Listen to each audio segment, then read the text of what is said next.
Welcome to Just Champions, a podcast by Equitas, which focuses on the prosecution of sexual violence, domestic violence, stalking, and trafficking from the perspective of the prosecutors who handle these cases, the allied professionals with whom they collaborate, and the victims and communities that they serve.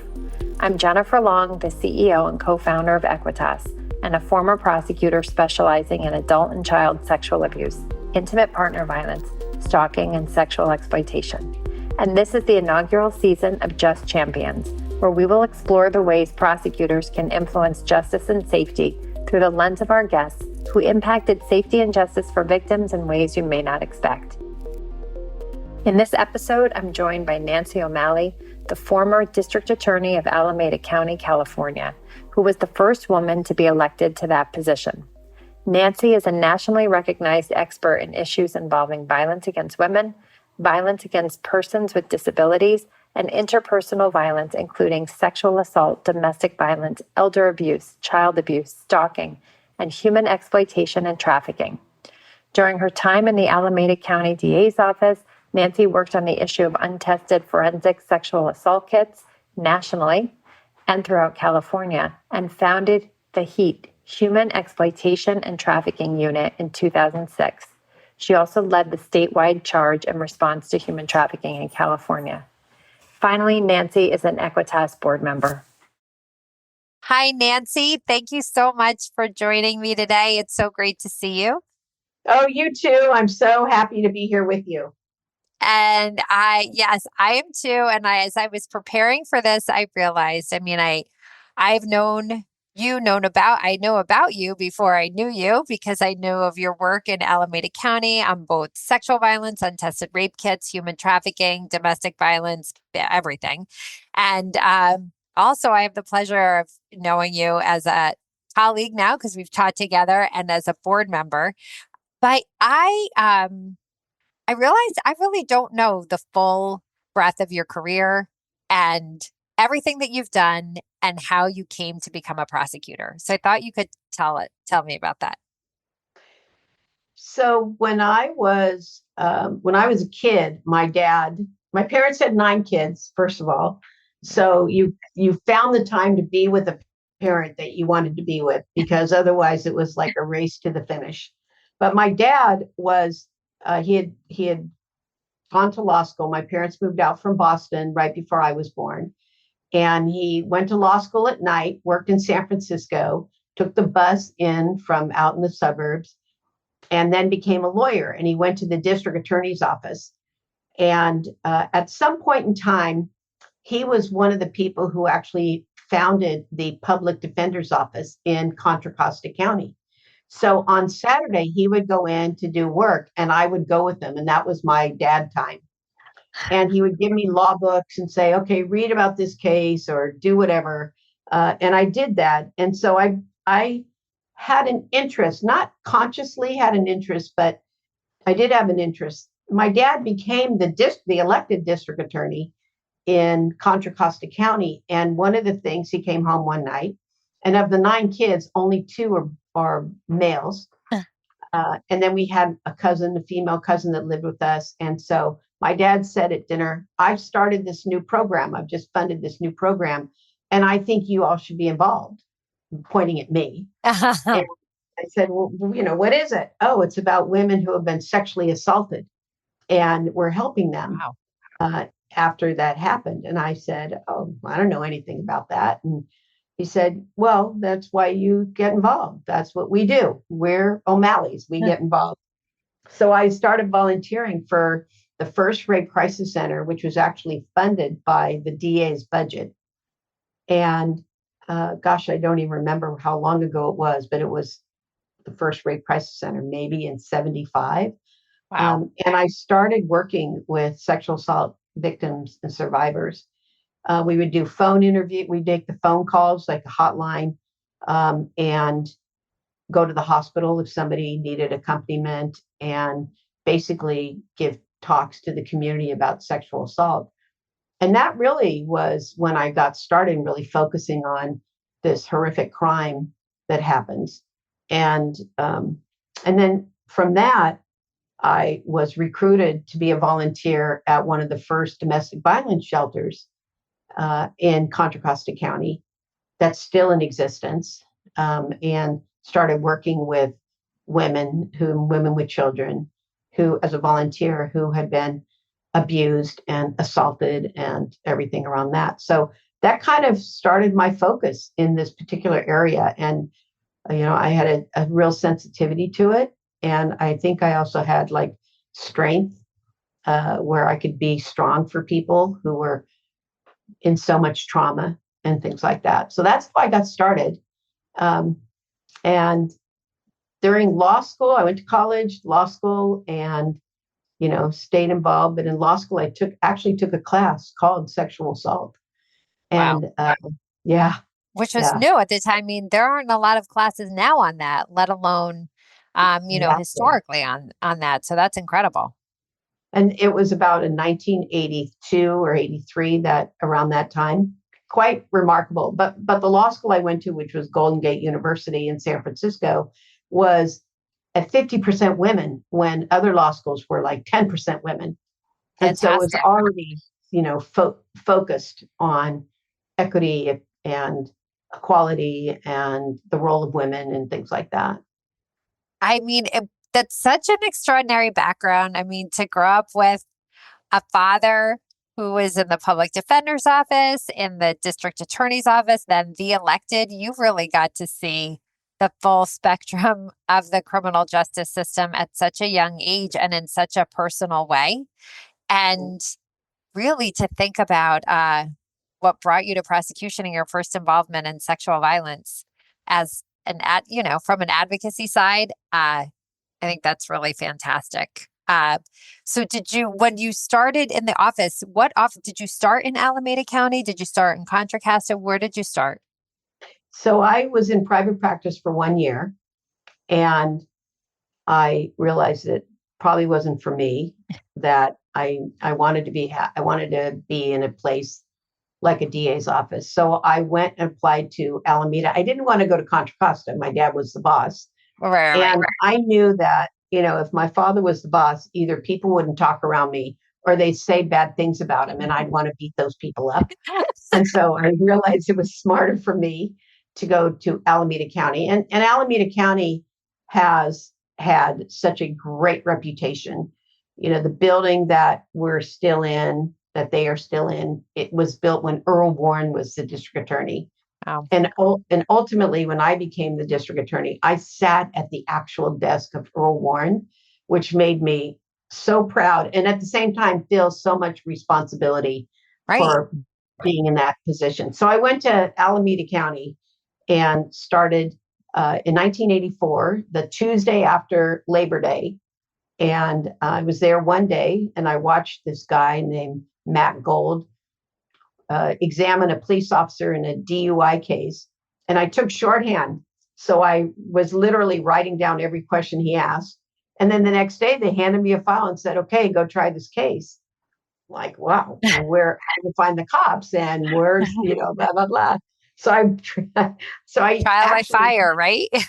exactly. And I literally asked every question that Matt Gold had asked.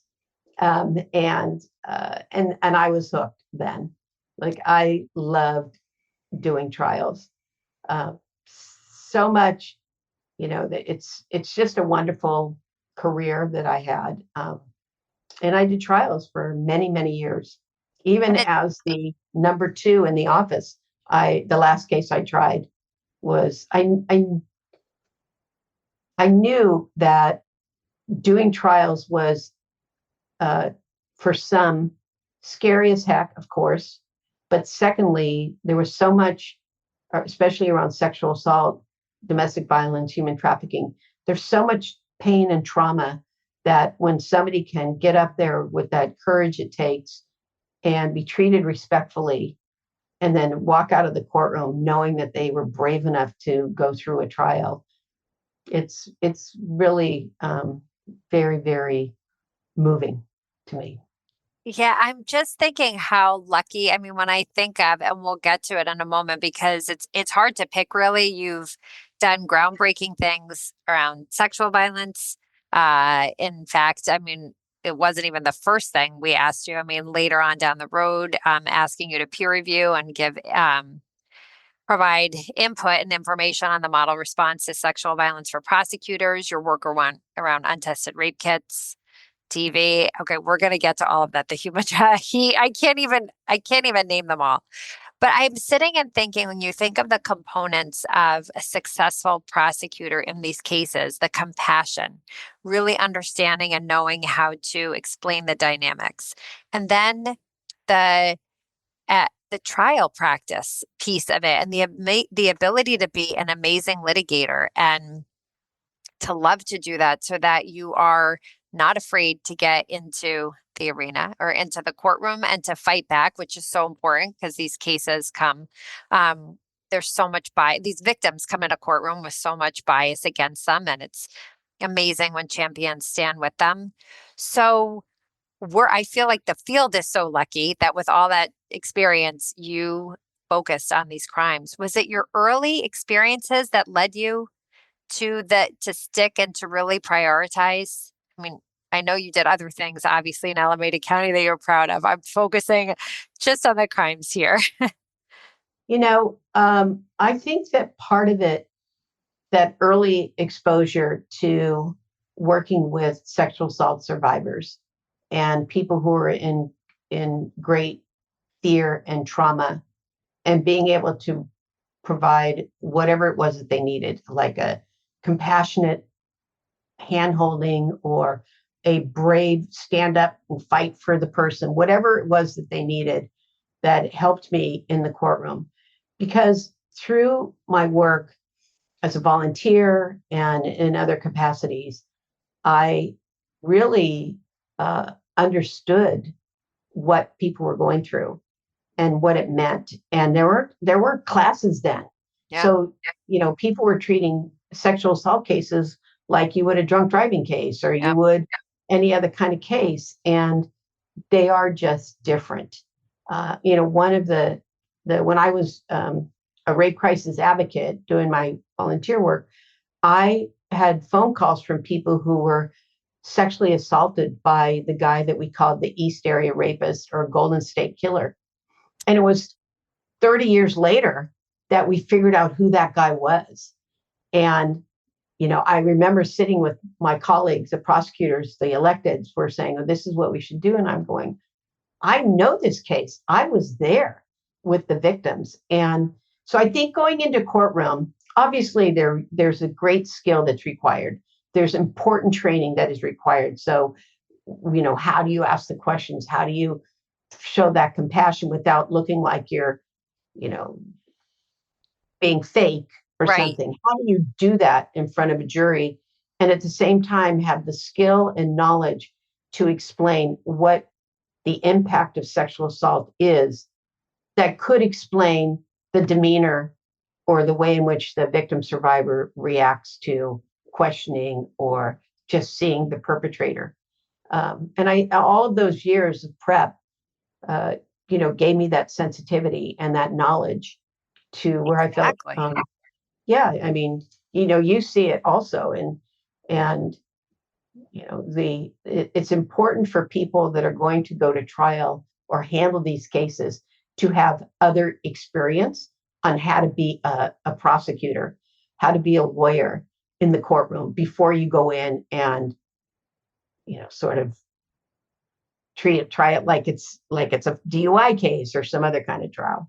Oh, absolutely. And I think about all of those, early gifts your dad gave you in terms of service and all of the work with the survivors and the gift they gave you of being able to understand the dynamics in such a personal way that it has to have had an impact on how you were able to try the cases and help explain the dynamics and bring all of that context into the courtroom to help the fact finders understand. Well, the other thing it did was it helped me see all the flaws in our system. And so I remember, probably the early 90s, I was had a child who was a victim of sexual abuse. And it was arduous for that kid to sit on the stand. I think he was 6 years old. At one point, he was sort of sitting upside down in the chair. And I realized, like, this is not the forum for a child to sit here and look at the person who molested them and then have to sit there and answer questions. I mean, it's not, they don't have a brain development yet. They know enough to say what happened to them, Right. but the kind of the ability to sit there. And so that was the first bill that I wrote and found a sponsor for. I sponsored, found a legislator to carry it, that said that if it's a child, that we have to keep school hours. The judge can take their robe off, which you can't do in any other case, but they could take their robe off. They could even come down and sit in the well. So it wasn't so scary looking up at this figure in a black robe as opposed to somebody sitting in the well.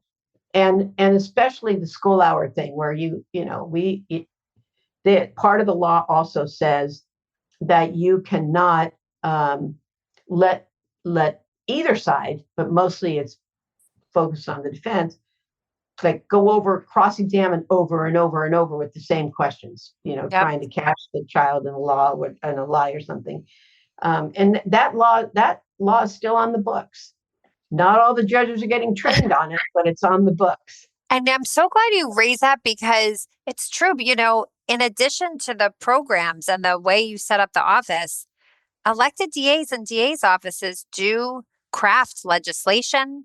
They can move legislation through. They're certainly, thankfully, giving input on it because of all the practical experience and what you're seeing.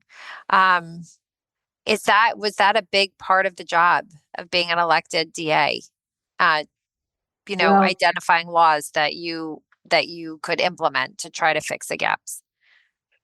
I, again, fortunate to be in Alameda County because Alameda County always was involved in the legislative process. We always had a deputy DA in Sacramento working on the legislation. The California DAs Association is in Sacramento.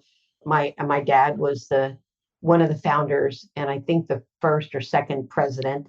And I wasn't, all that involved other than I knew what was wrong. And so I talked to the people in my office and said, I want to write a bill. I want to do this. And, they're like, go for it.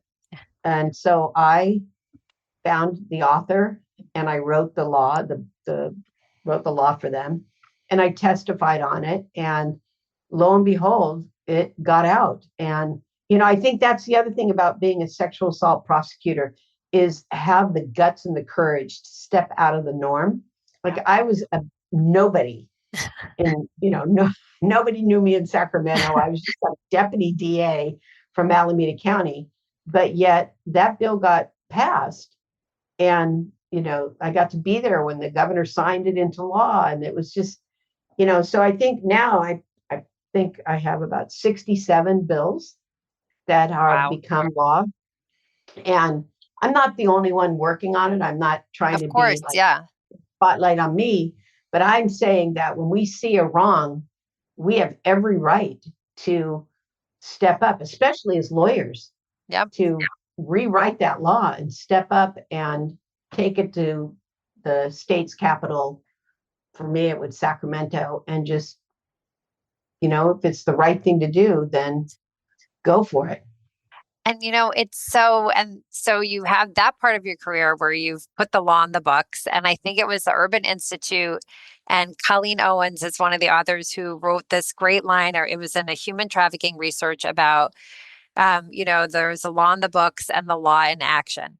And you've also put the law in action and policy in action. And you've done so many things, probably too many to talk about in Alameda County. But I mean, and then they had national reach. I always think of the untested rape kits and the your human trafficking programs. But of course, Nancy, if there's something else you want to talk about, feel free. Yeah, the untested forensic sexual assault kits, we're calling them now. Okay. Um, I'm working on something right now. Hopefully, it'll be as powerful as it is in my mind as we're working through it. But working with First Partner of California, who herself was a victim of Harvey Weinstein, and it was painful to watch those victims on the stand and be cross-examined and abused and challenged, and not challenged legally. That's what the defense does, but so disrespectfully, with the judge sitting there not doing anything to control that courtroom. Right. And they Um, know, the defense know. I mean, they're doing their job, but they know exactly that what they're seeing is, no matter what their arguments are, again, it's their job. But it is just, I mean, I don't, I think it's an important job, but I don't hold the defense up on a pedestal. They also, we see what they do in the courtroom sometimes. And so, yes, I didn't mean to interrupt you, but I was like, yes, no, that's exactly right. yeah, And being an effective cross-examiner on the defense side does not mean you have to be a bully or be disrespectful or be aggressive. I mean, those are kind of the tactics if you are desperate.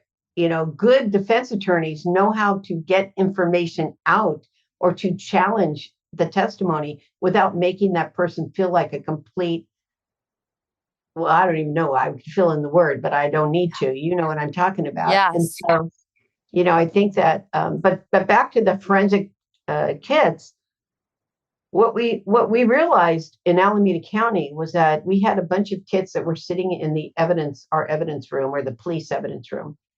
And I remember, before I really started moving in that direction of trying to change the law about that I was the person in the office who, if somebody was assigned a sexual assault case and there was a forensic sexual assault kit done and they wanted it tested, in those days, we didn't really have DNA like we do now, they would have to come to me and I would evaluate the case and say, no, it's not Right. meaningful in this case, or yes, you can. And then we realized how many we had: 1,900 untested kits from all of the police departments. Then I started really focusing across the country, as you did, and as Equitas was out front on, and more and more we were looking at that. The Debbie Smith Act was a national program that was funded by the federal government through, I think, I'm guessing probably either the Violence Against Women or VOCA money or something. Um, and so, I figured that, why not take a chance and go to DC and talk to those people about these rape kits? I think of just that recognition of the 1,900 cases and all of the DAs around the country who found their own. I mean, some, I guess, DA Worthy found upward of 10,000 in Detroit. And what we've learned, not only the linking and the crime spree of these serial rapists, but what researchers like Rachel Lavelle and others have been able to do by linking everyone together, looking at their methods of carrying out their attacks, and really helping us get a greater understanding of these perpetrators as very thoughtful, very organized. I mean, you talked about the Golden State Killer that I think had a different name earlier on in his murderous spree, but it makes sense now, the different types of crimes that he was involved with that might be sometimes dismissed as quote unquote nonviolent, stalking, overlooked, minimized. And yet this was in his background, and we're learning that so much of other perpetrators. Right. And, people, uh, maybe because people will say, oh, it's about sex. It's not about sex. It's about violence and control. And they're using the sexual violence as a way to demean and control and hurt the victim survivors. And, that's why in the courtroom, what's so critical is that we fight, as prosecutors, is fight for respectful treatment of the victims. And a lot of the laws that we've created, like being able to go by either Jane Doe or a made up name, so that you don't read your name in the paper going, oh, and Nancy O'Malley was blah, blah, blah, blah, blah. People are, I think that the more laws that we create to protect victims, the more victims will feel comfortable to come forward, because we still have just a huge percentage of people who never have the strength or the courage or the whatever it is to come forward. And for many, as you know, as we looked at, what happens with women of color, that Yes. it's not that they aren't coming forward, it's that they're not believed. Yep. Yep. You know, Exactly. The they bias. want, Yep. And the system that has real, these are not theoretical concepts. These have real consequences, whether reports are taken, whether and how they're investigated, whether injuries are seen, indicia of strangulation, indicia of assault. And thankfully, the research around the area, around this field, um, much of it, much of it funded by the government. It's one great thing it's done because we've learned so much. my question now, Jen, is that we have laws on the books, but they're just sitting there getting dust. That people, the prosecutors or judges or whomever, they forget that a victim can use an alternative name, or there's so many laws that we've created to make it a less intimidating environment, to talk about something that is painfully uh, intimate and not in a healthy way, that we have to be vigilant about making sure that those laws that we've worked so hard to get on the books are actually being enforced in the courtroom. Can we talk just for a little bit about Heat Watch, which was, and your work around human trafficking, which, again, unplanned, but another guest, someone you know well, Dahlia Racine, also a former attorney advisor at Equitas, now the elected DA in Douglas County, Georgia, referenced how she went up and she and her team to look at your program. And so I thought maybe you could talk about it a little bit. Sure. Yeah. You know, early in the when we first started figuring out about this thing called human trafficking, um, you know, we didn't really know anything about it. It was kind of shocking that we heard about pimping and pandering, we heard about prostitution, but understanding human exploitation and trafficking, especially of minors, and of adults too, but especially of minors, was really shocking. And first, we needed to do is create some laws around it again. I mean, I think that, as lawyers, we know that the laws can dictate this direction or that direction or no direction.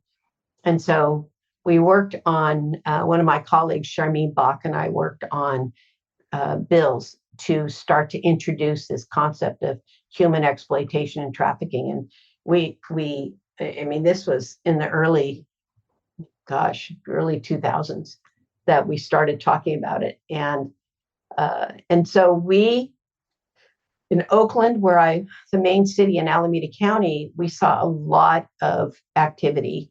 Kids were mostly girls that we saw, were being brought up from LA and other parts of the country, to be exploited, sold on the streets. There was no law in California, remarkably. We worked on one of the first bills. It didn't even get out the first year. And then we just went back, kept going back. And we couldn't get too much out of the legislature. So in 2012, we worked on an initiative, and it was Proposition 82, I think. Oh my gosh, I can't believe I don't remember. But it basically, in California, you can create a law through the people like us. You don't have to go to the legislature, and they were giving us nothing. I think in 2009, I got a bill passed that allowed me to study human trafficking of minors, but that was about the extent. So Proposition 2012, beat by the highest margin of any initiative in the state of California. That's how much the public understood how hideous and how insidious this crime was. And so from that, and we had already created HEAT, human exploitation and trafficking. And then we started, doing a lot of public speaking, a lot of education, public awareness. And that was really an eye opener also, to go out 3 nights a week, 4 nights a week, and talk about what human trafficking is and what it does to the person. And so we, we created a whole initiative. We had a whole blue, a blueprint that we shared with other counties. We had a big conference in 2012 where we had about 250 people that we funded out of the budget. 250 people came. Jada Pinkett Smith spoke at it because she was very interested in this new awareness of human trafficking. Will Smith was there also. Fantastic. And, it was really important to start to educate the community. And they can be challenging cases in the courtroom because for many times the victim who's been completely brainwashed, completely, abused and used and, horrid to think about what people go through, then come into court and have to testify. Whew, really tough. Thankfully, we have many survivors who now go to Sacramento and talk about their experience and look people in the eye and say, this is what human trafficking is. This is what happened to me. And we had people who are being trafficked by their own parent in exchange for drugs. We have people that were kidnapped away who hadn't seen their parent in a long time. It's just horrible. And the kind of torture that people were going through. I really think it's been so fascinating to hear. I mean, really, if you think about it, this was, I know, pre your entry into prosecution, but you had the advocacy experience before coming into prosecution through the trial level, and elected policy legislation. And I'm wondering if you would recommend prosecution as a career to law students, and if so, why? Well, I absolutely would and do. Why is because, putting aside the things that we've been talking about, trying cases is really a great job. It's exciting. You work hard, you build your skill, but it is a great job. And, I feel that the prosecutors are the front line of keeping our community safe. They may not be the law enforcement who are out on the street, but if there's no follow up to what the police do, then then you might as well just stop. And so I think that it's a noble profession.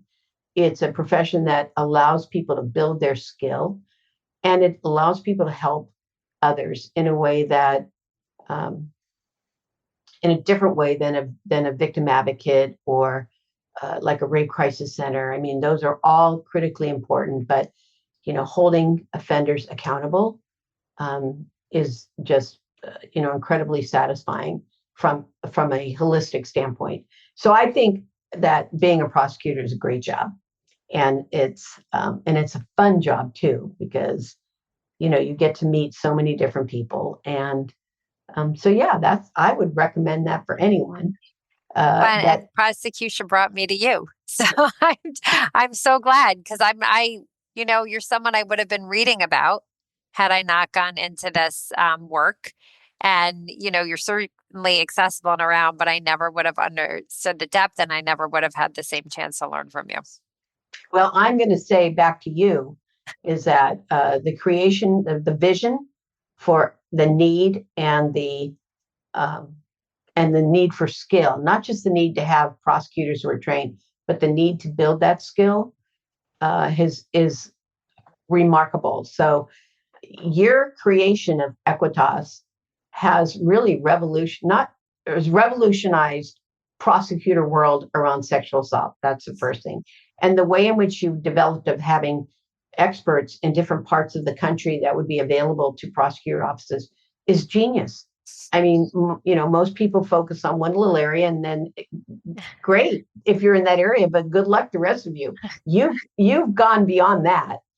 And the other part of it is that you've raised the awareness nationally and with our government that has the resources to provide funding and provide the support that is needed for Equitas to do the great work that we do. And it's really it's your genius and it's your courage. Because, like me with that very first bill, nobody knew who I was. Who are you? Get out of here. I You still built don't know this who I from, am. you built That's the this. beauty of Equitas, right? It Yeah, is I mean, now. yeah, and you are consistently committed and working hard. And, one thing that I do remind sexual assault prosecutors is that I always remind them, take time for yourself.